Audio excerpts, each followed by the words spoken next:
हम चैतन्य चरितामृत के आदि लीला से फर्स्ट चैप्टर के 50th श्लोक को हम देखेंगे।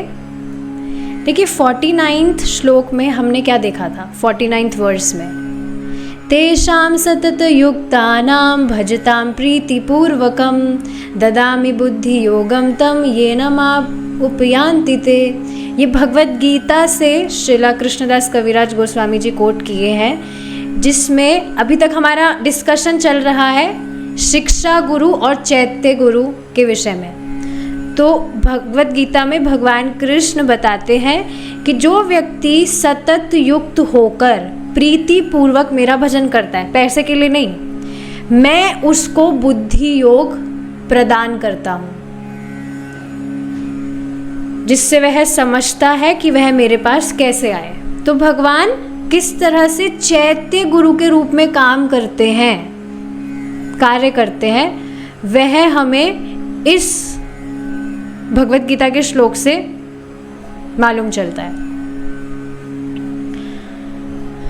ठीक है, अब देखिए आगे वाले श्लोक में क्या बता रहे हैं।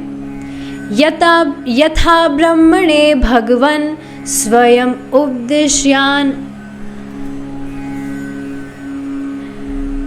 यथा ब्रह्मणे भगवान स्वयं उपदिश्यानुभावित्वान्।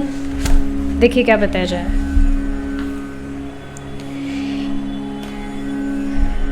अब देखिए पहले वाले श्लोक में बताया गया चैत्य गुरु के विषय में, अब यहाँ से बताया जा रहा है कि भगवान स्वयं कभी कभी विशेष परिस्थिति में स्वयं शिक्षा गुरु की तरह भी कार्य करते हैं।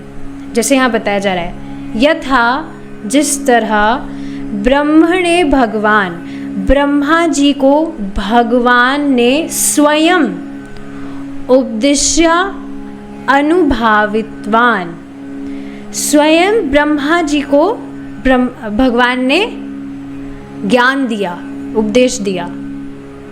तो शिक्षा गुरु के रूप में भी भगवान ने ब्रह्मा जी को बाहर जाकर ज्ञान दिया। तो किसी किसी विशेष परिस्थिति में भगवान शिक्षा गुरु हुए हैं, जैसे कि अर्जुन के भगवान शिक्षा गुरु हुए हैं। तो जिस तरह से यहाँ आचार्यगण हमारे सामने आकर हमें ज्ञान देते हैं, वैसे भगवान भी सामने आकर ज्ञान दिए हैं ब्रह्मा जी को। वो इस श्लोक से पुष्ट होता है। और अंदर से तो दिए ही हैं ब्रह्मा जी को, सामने आकर भी बोले हैं तप तप। जब ब्रह्मा जी नहीं जान रहे थे अपने अस्तित्व को, तो तब उन्होंने तपस्या की, फिर भगवान कृष्ण उनके सामने प्रकट हुए। तो देखिए इसको बहुत सारी चीज़ें हैं इसमें डिस्कस करने वाली।